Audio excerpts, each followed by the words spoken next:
Anxious men are more dangerous than avoidant men, and nobody sees it coming. Everybody recognizes that the avoidant man is problematic. He's cold, he's distant, he pulls away. The red flags are obvious. But with the anxious man, he seems to care. He's attentive. He's emotional. He says he loves you. And that's exactly what makes him so dangerous. Here's the mission for this video. I'm going to expose the 5 covert behaviors that anxious men use that create harm in relationships, even though they look like love. I'm going to show you why anxious men are harder to spot than avoidant men and more damaging long term. And I'm going to give you the exact pattern that women fall into when they're dating anxious men, why they stay, what they tell themselves, and what finally makes them realize that they're being controlled, not loved. Here's the structure. First, I'm going to break down the 5 ways that anxious men are dangerous that most people miss. Second, I'm going to show you the danger of anxious men and how it differs from avoidant men and why people miss the red flags. Third, I'll share the client story of an anxious man who nearly destroyed his relationship through caring too much. Fourth, I'll walk you through the pattern women experience when dating anxious men and why they confuse being needed with being valued. And finally, I'll show you the path forward for anxious men listening who recognize themselves and want to change. And here's what you need to understand above all. If you're a woman dating an anxious man, his neediness is not proof that he loves you. It's proof that he's afraid. And if you're an anxious man watching this, your emotional intensity is not making her feel loved. It's making her want to run. Now, maybe this sounds familiar. You're dating a guy who seems perfect at first. He's so attentive. He texts constantly. He wants to spend all his time with you. He tells you that he has never felt this way before. He says you're the best thing that's ever happened to him. And you think, finally, a man who actually cares. But then things shift. He needs reassurance multiple times a day. He gets upset if you don't respond to his texts immediately. He makes every disagreement into an emotional crisis where you have to soothe him. He's jealous of your friends, your hobbies, anything that takes attention away from him. And suddenly you realize you're not his partner. You're his emotional support animal. You're exhausted. You're walking on eggshells. You can't share your own needs because he'll collapse. You feel like his mother, not his girlfriend. And the worst part? You feel guilty for even thinking this because he's so nice. He cares so much. He's trying so hard. Here's the truth. Anxious men hurt through intruding. And most women don't realize they're being controlled until they're already trapped. Now, if this is your first time here, welcome. I'm Adam Lane-Smith, the attachment specialist. I spent over 16 years training and working with women who felt trapped in relationships with avoidant men, who couldn't see the danger because it was wrapped in, I love you so much. And I've worked with anxious men who genuinely believed their emotional intensity was proof of their devotion, when it was actually driving their partners away. I've seen the damage anxious attachment creates, and I've seen it on both sides. This video today is going to show you exactly how anxious men are dangerous, why they're harder to spot than avoidant men, and what actually needs to change for these relationships to survive. By the end of this video, you'll know the answer to the question, why are anxious men more dangerous than people realize? Here's what I'm covering. First, the 5 covert behaviors anxious men use that create harm even though they look nice. Unpredictability, control through jealousy framed as love, self-sacrifice with scorekeeping, emotional breakdowns that force caretaking, and clinginess disguised as devotion. Second, the difference between how avoidant men and anxious men cause harm, and why anxious men are harder to spot because they seem to care so much. Third, the client story of an anxious man whose constant need for reassurance turned his fiancée into his mother and nearly ended their relationship. Fourth, the pattern that women fall into when dating anxious men, confusing he needs me with being valued, believing their love can fix his insecurity, and finally, realizing they're exhausted instead of loved.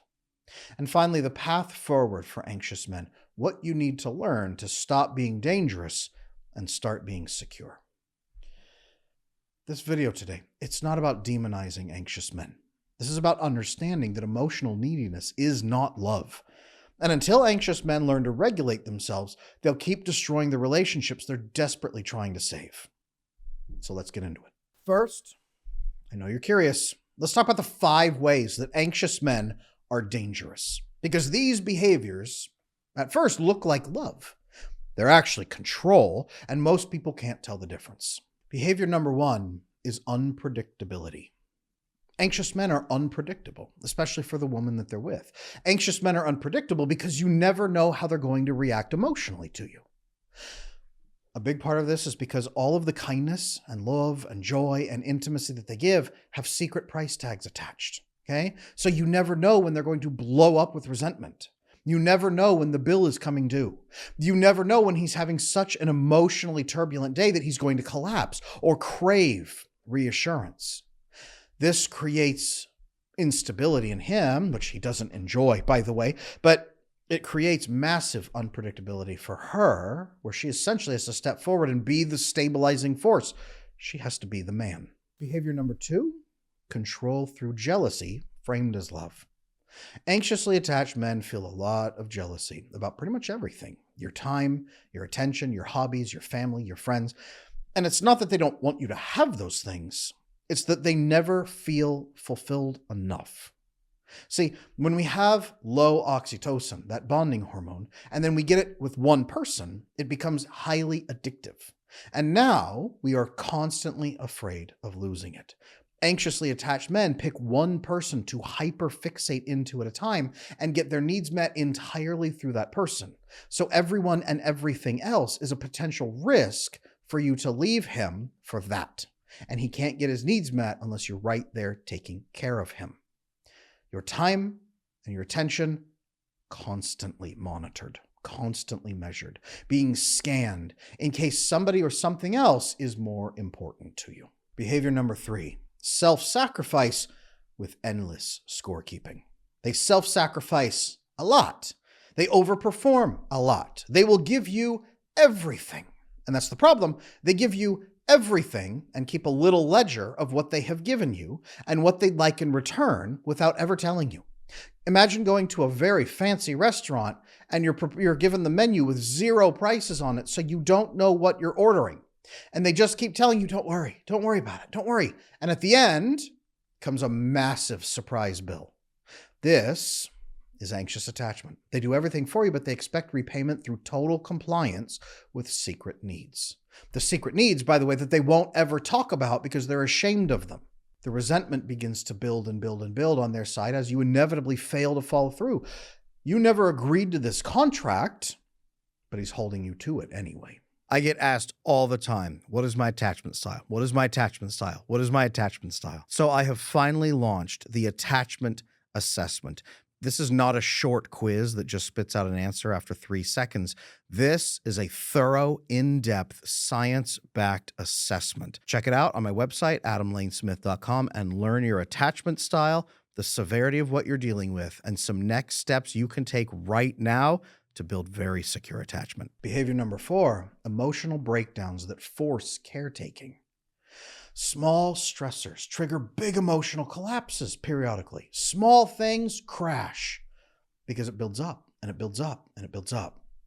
An anxiously attached man's prefrontal cortex, the judgment center of the brain, underdevelops and fails to cultivate the part of the brain responsible for I can manage my own emotions. So they need to be managed externally by getting reassurance. They struggle to regulate their own emotions because of their brain. Okay?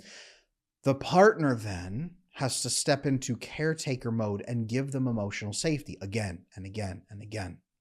Now, usually, this is seen as repayment for sacrifices he's made over and over and over. This is where he tries to cash in his chips. I want to be clear here. This is manipulation. It's not usually intentional, like conscious, but it works anyway, and it is manipulative. She has to soothe him instead of addressing her own needs. And she feels like she has to because of that ledger that he's waving in her face. And finally, behavior number 5, clinginess that's disguised as devotion. Anxiously attached men are so in need of reassurance so frequently, their partner often loses autonomy. At first, it feels incredible because you finally have a man who is fully devoted to being near you as much as you want to be near your people and your partners of the past. Finally, someone gets it. But over time, the partner begins to lose the ability to go out, to do other things, to have a life. Niceness, the over-emotional focus on it, it's massive emotional dependency that weighs down on you. The outcome here is that your partner's sense of safety is eroded. Anxiously attached guys who are watching right now, they can't leave, they can't go out, they can't do anything, they don't feel safe in the relationship anymore. They have to constantly caretake the next collapse, the next explosion, the next bad day. If you can't regulate yourself and you need her to do it for you, she's not free to live her life. Now, research on anxious attachment shows that hyperactivating strategies like constant reassurance seeking, emotional intensity, monitoring partner availability, they create cortisol spikes actually in both partners. While avoidant partners withdraw, they increase cortisol through absence. Anxious partners intrude and increase cortisol through intensity. That makes both patterns equally harmful to relationship stability. Both of them, yes, are damaging. Now, what I just said is important. Both anxious attachment and avoidant attachment in men is damaging in relationships. And that's how anxious attachment men are dangerous to a relationship. But why do people miss these red flags when they're so obvious in avoidant men? Why are anxious men more dangerous in particular because they're so invisible? Well, it's because they're so much harder to spot. Avoidant men hurt through absence. It's obvious. He withdrew from me, he pulled away, I don't like it, and it hurts. It actually creates biochemical withdrawal, almost similar to a substance withdrawal. Anxious men hurt through intruding, but it comes disguised as essentially a Trojan horse. It looks great, and you open the gates and let them in, and then over time, the intruding gets worse and worse and worse and more demanding. It looks like love until it isn't. So again, frame it this way. Avoidant men hurt through their absence, right? Emotional distance, pressure, shutdown, coldness, unpredictability, very obvious things that are usually visible fairly quickly, and you understand and can frame why they are problems. You're also not likely to collapse into guilt for not taking care of an avoidant man's needs. It's like, what are you doing? You're just leaving. That's inappropriate. You also don't feel like you have to take care of a helpless puppy dog. Avoidant men, it's them pulling away that causes the problem. So you want more of them. You actually crave more of the avoidant person. They're easier to spot because it's silence, withdrawal. All of these are very obvious behaviors. Anxious men cause harm, again, through intruding. Gradual pressure through emotional intensity, through guilt, through dependence. It is very hard to push back on someone who tells you again and again and again that your presence in their life is the only stabilizing force they have. There's massive confusion. They say that they care. They seem to care. They really do care so much. But their care is often self-driven possessiveness, self-driven protection, needing. I need you so much. Make sense? The anxious man over time surprises his partner, and he gets in there and acts on her most nurturing instincts and turns them against her. Again, without meaning to. Most anxious men are not malicious. They're not trying to cause harm, but they are doing so. And I'll be honest, they do actually care typically. Okay? They're attentive, they're responsive, they're emotionally present, they're bonded to you, they listen to you, they love to talk. But that care is wrapped in control. And the control looks like, I love you. I just love you so much. Very hard to argue with someone's behaviors when they say, aren't I supposed to love you? This is harder to recognize because absence is obvious. Intensity feels like passion until suddenly you're exhausted and you wake up one day and you feel like his mother and you're tired of changing his emotional diapers, so to speak. Let me show you what this looks like in real life with a client who very nearly destroyed his relationship by caring too much. I had this client. He thought that if he just loved his wife enough, she'd stay. She'd do everything he needed. She'd have more sex with him. She'd spend more time with him. Instead, she felt like his mother. She felt smothered in the relationship. She wasn't able to have friendships, and she was craving to leave because every single day felt like a full-time job caretaking his emotions. He thought he was the good husband. She felt like she was in hell. Okay? The client had this belief: if I love this woman enough, she'll stay. She won't leave me. I have to pour into her 24/7, constantly. And if I do that, she'll love me back. He was constantly checking his phone messages. Wait, where is she? Where is she? Where is she? Constantly obsessing. Even during our sessions, checking for messages from her. He was frustrated and upset if he didn't have any messages. Well, it's a couple hours. What is she doing? He did this during a session with me at one point. He needed reassurance multiple times a day. The moment she wasn't in front of him, showing him that she loved him, things got weird. He started believing she was out there falling out of love with him, that she'd had enough with him. If she didn't text back that fast, she didn't care. Every disagreement turned into an emotional mess. He was endlessly fearing abandonment from every single little bump in the road. Now, his wife had spent so many years soothing him and collapsing into it and caring for him. By the end, she felt like the man in the relationship. She often said, I got a husband, but it feels like I have a teenage girlfriend. Like, I don't know what to do here. He had stripped away all of her ability to really share in the relationship. She couldn't share fears, frustrations, concerns. She felt like she couldn't even ask for emotional intimacy because he was just doing it to please her out of panic. Even the things he was doing right started to feel dirty and uncomfortable to her because everything came tinged in panic and with a secret price tag attached. They could barely even have conversations. And by the way, as this got worse, she felt more exhausted, and that made him worse, leading to an increase in pressure on her. She felt like she was always walking on eggshells. She couldn't even speak without feeling like it would blow him up into falling apart, and then she'd have to put him back together for hours. I know that a lot of the people watching this show right now have had attachment issues for their entire life. That's why I want to invite every single one of you to check out my attachment repair program. It just might be the jump that you need to go from insecurely attached and lonely and frustrated to fully secure, connected, and bonded in a great relationship like nothing you've ever felt before. Check out my website, adamlanesmith.com, for the attachment repair program. And I want to be very clear. This was not an emotionally volatile man the way we would expect. He wasn't screaming. He wasn't exploding. He was just collapsing. He was imploding. He would just fall apart into self-loathing, self-blame, misery, panic, and worry. And she felt like she had to come in and rescue him and mother him over and over and over. So he came into sessions with me, said, Adam, I don't know what to do. I think I'm going to lose her. And we talked, and I talked with her, and I came back to him and said, you're right. This is not going to work. She is going to leave you. And not because you don't deserve love. I had to look at him and say, she is never, ever, ever going to desire this way. This is not the pathway to earning her respect. Do you want her to just not abandon you like a puppy who's been adopted? Or do you want her to respect you and see you as a man who has earned her respect and desire? He wanted the second. I want that, Adam, but I don't know how to do that. I don't believe that I'm even capable of that. I had to teach him from the ground up. The very first thing I had to teach him was emotional regulation. There was a whole shift. Part of the problem was he doesn't even have any male friends in his life. He didn't have any men in his life at all to hold him accountable, to push him in good directions, to grow. Everything in his life was female family members, his wife, women at work.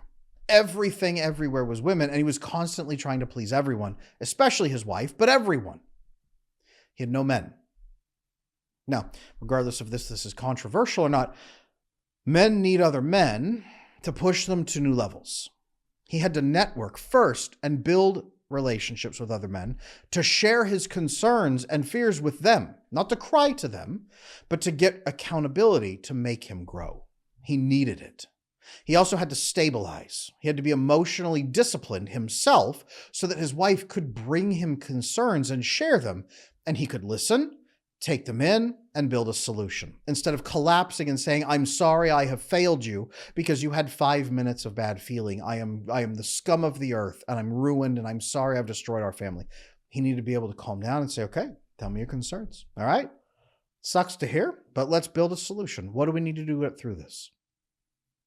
Over time, he could go to her for warmth, intimacy, love, some reassurance, but not constant childlike seeking of reassurance, not daily, not running to her when he was supposed to be disciplining himself, not running to her when he was supposed to be regulating himself, not making her do his part of self-regulation. That was the problem. It was good that he was able to give her his softer parts. It was not good that every part of him was too soft. Okay? He needed to firm up himself. Now, this took months of structured attachment work, challenging his self-conception, his self-loathing, his lack of self-respect, his lack of male relationships, his lack of discipline, everything. We had to restructure him from the ground up. And I knew we were going to make it when he said, Adam, I've realized I hate the way I'm living. And even if my wife leaves me, I have to continue this work. And I said, yes, that is the correct mentality to have here. You have to want to change so much that you will do it no matter what. Not to earn her approval, but because you can't stand to be the way you were anymore. Now, the biggest turning point came when I convinced her to stop mothering him and back off. She had to step back so that he was provoked into making changes. He had to say, again, I'm going to lose her anyway. I may as well fix this thing so I don't lose myself, basically. He didn't like himself at all, by the way. Anxious men hate themselves, usually. Self-loathing comes in because they're constantly violating their principles and ethics just to please everyone around them. Lying, hiding, sneaking, all of that. Now, as he made these changes, the relationship not only stabilized, it improved. It grew. Over time, she began really respecting and trusting him, but only because he stopped making her responsible for his emotions. So that's what it looks like when an anxious man destroys a relationship through neediness. But why do women stay?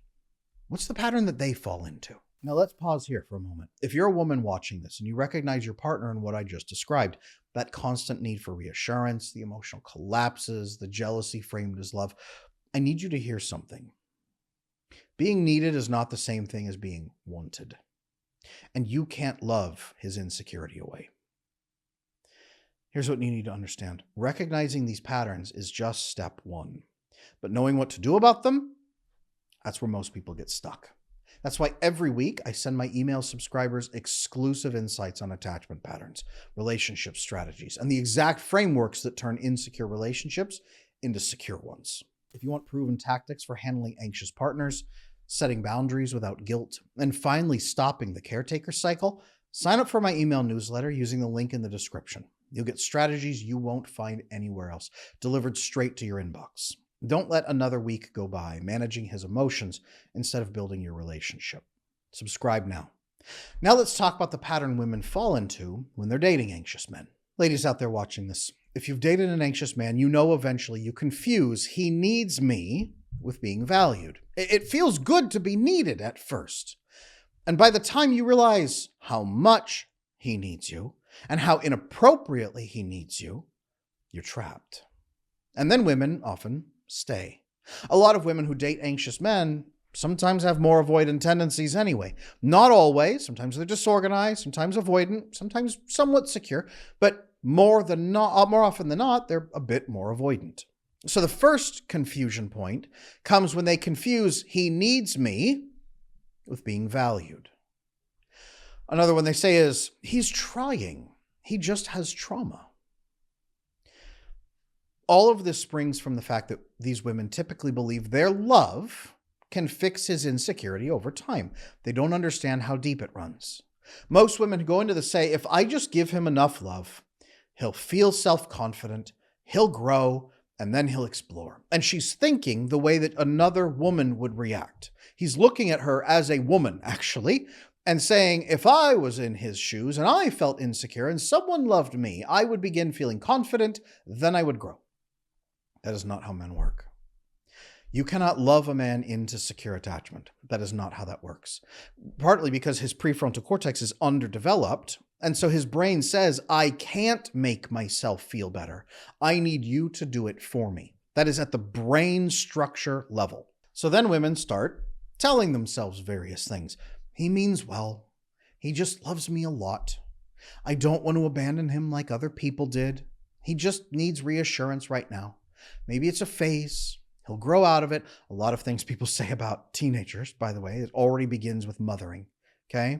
They repeat things he said to her about his past, his trauma, his abandonment. She runs that story back and forth in her head and says, well, if I felt that way, I wouldn't want someone to abandon me.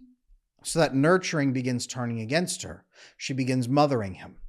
She begins to feel like, I get it. I understand him. I can understand. There's a lot of understanding, which often becomes responsibility.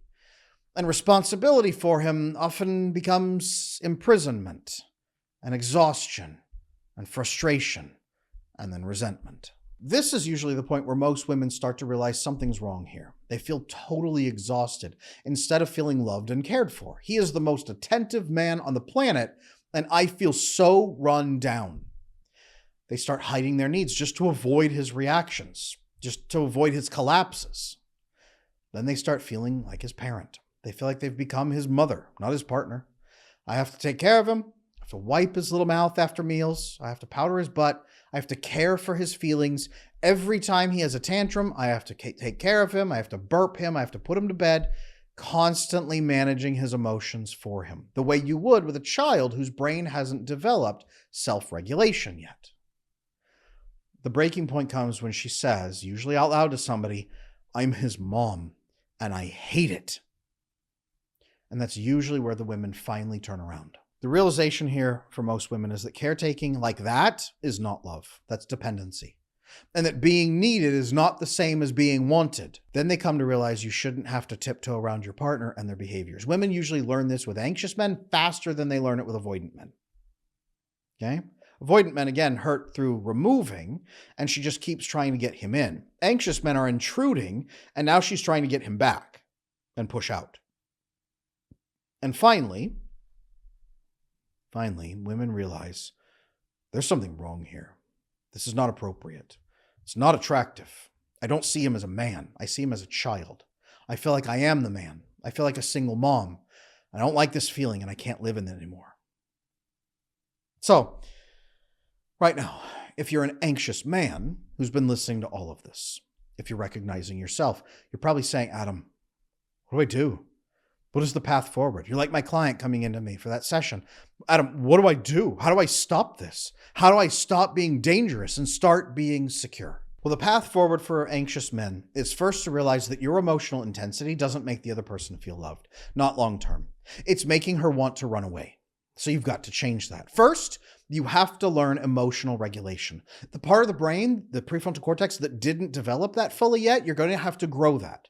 You're going to have to change your neural pathways. You have to learn to regulate your own emotions and even believe that you can. Okay? This means not dumping every anxiety, every fear, every insecurity on your partner. Instead, learning internal self-regulation, usually through physical means, to manage your own nervous system. That does not mean numbing them or pretending they're not there or dissociating. It means managing your nervous system correctly. Being able to sit with discomfort without needing immediate reassurance. Being able to sit in the moment and use physical techniques to cool down without running to your partner. Believing that you can rescue yourself. Your partner can't fix your nervous system. Only you can. Now, guys, as you fix this in your nervous system and reprogram it physically through emotional regulation, second thing you have to do is build a male network for emotional support. You're going to have to go to other men for your concerns. Your romantic partner cannot be your source of emotional regulation or bonding or safety. You're going to have to build that in brotherhood. This is what men are supposed to do. There's an old proverb from Iceland. Bare is the back of a brotherless man. Part of you is responding to feeling naked because you don't have other men building that connection with you, watching over you, keeping you accountable, helping you.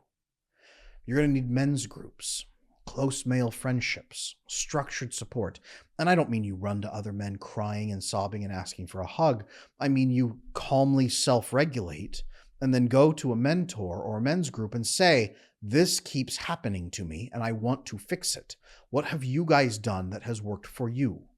Solution-focused sharing with support and solutions where they accept you and then tell you what to do and walk you through it, and you do it and it works. You won't be rescued by them. You will be mentored by them. Here's something amazing that happens. When you stop making her responsible for your emotional state, she can actually desire you again. When you manage your emotions, she can actually come to you. And we'll talk about that in a moment. But then she can be safe with you. She's not safe with you while she's providing the safety for you. That brings us to the next step, is become emotionally disciplined when she brings her concerns. When the woman brings you a problem, you have to stay calm and regulated. This gives her emotional safety. Don't collapse. Don't make it about your fear of abandonment. Don't seek reassurance immediately. Instead, listen, ask questions, validate the feelings she's having. You don't have to say you're right, but I understand that's how you're feeling. Okay? And then work on the solution together. Or work with your men's group. I'm going to do some thinking on this. I'm going to take this to the men in my life. I'm going to find a solution. I'm going to come back and see if that works for us. Be able to listen, reflect, discipline, solve. That's the role of a man in a relationship. In other words, you have to show her that you can handle her emotions without falling apart. That allows her not to be your mother, but your lover, your partner, your wife. Ultimately, what this allows you to do is finally understand the difference between warmth and neediness. It is appropriate to go to your wife, to the woman in your life, for her warmth, for her comfort. Comfort is fine. But constant childlike reassurance seeking, where she has to make you feel safe, especially from her own emotions, that is not appropriate. Affection, connection, shared joy, absolutely. Multiple reassurance checks per day, collapsing when she's unavailable, jealous monitoring, not appropriate. If you can't tell the difference yet, you are still operating from a place of fear. But you're going to have to overcome that so that she can rest in you and you can draw warmth and comfort from her in an appropriate way that nurtures both of you. Now, the incredible part here is that neuroscience research on attachment rewiring shows that anxious individuals who build alternative co-regulation sources, same-sex friendships, structured practices like exercise, meditation, mentorships, they reduce their hyperactivating behaviors by 60% within 3 to 6 months. 90 days. The key is creating what researchers call distributed emotional support, getting their needs met from multiple sources rather than centralizing all emotional regulation into one romantic partner. All of this is how you stop being dangerous and exhausting. Not by caring less, but by regulating yourself so your care doesn't suffocate the person you love. I'll say it another way. You're not too much. You're just not really yourself yet. When you become fully yourself, that's where you'll be loved. Now, if you're a woman who recognized your relationship in this video, who's been exhausted by an anxious man's constant need for reassurance, you're not cold for wanting space. You're not cruel for feeling trapped. You're not abandoning him by having boundaries either. You've been trying to love someone whose nervous system can't receive love because it's too busy seeking safety. But now, you know what's actually happening, and that changes everything. You don't have to stay trapped in emotional caretaker mode. You don't have to mother your partner. You don't have to choose between his neediness and your autonomy. And if you're an anxious man listening, you don't have to stay trapped in this pattern either. Emotional regulation is a skill. Building a support network is learnable. Becoming secure is possible, but it requires you to stop making your partner responsible for your emotional state. If you want personalized help navigating this, if you're dealing with an anxious partner who's suffocating you, or you're an anxious man who wants to stop being dangerous, that's exactly what private coaching is designed for. Private coaching gives you an elite, personalized path to secure attachment. You'll work one-on-one with me or one of my certified coaches. You'll get customized guidance for your unique situation, and you'll follow our proven 5-step repair system that eliminates anxious attachment patterns and teaches you how to regulate without depending on your partner. We help you identify and let go of the behaviors holding you back, like emotional neediness and caretaker burnout. We teach you communication strategies that create boundaries without guilt. And we give you the tools to finally build a relationship where no one's managing anyone else's nervous system.